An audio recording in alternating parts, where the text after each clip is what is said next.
সকালে কার্বন লাগান। হিউজ পরিমাণ পাবলিক গ্যাদার্ড হয়ে আছে। তারপর লোকজনকে জিজ্ঞাসা করার পর জানা যায়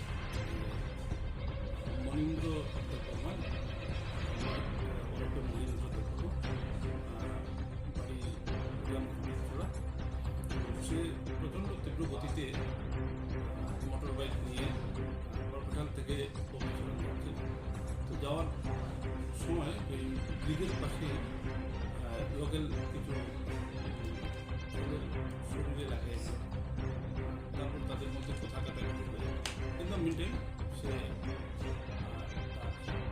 কোমর থেকে যখন পিস্তল বের করে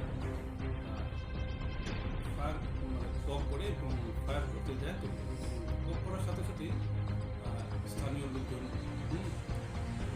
তাকে আটক করে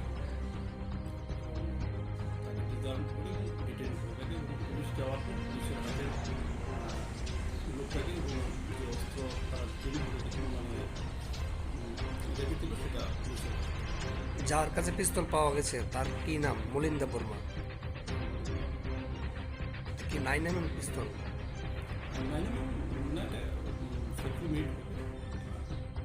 আজকে মোহনপুর বাজার একটা জনসভা রয়েছে, গতকালকে এটা কি রাজনীতির কোনো প্রভাব দেখেছেন নাকি এটা কোনো অন্য ধরনের ঘটনা?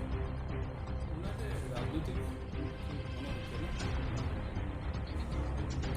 পুলিশ আছে,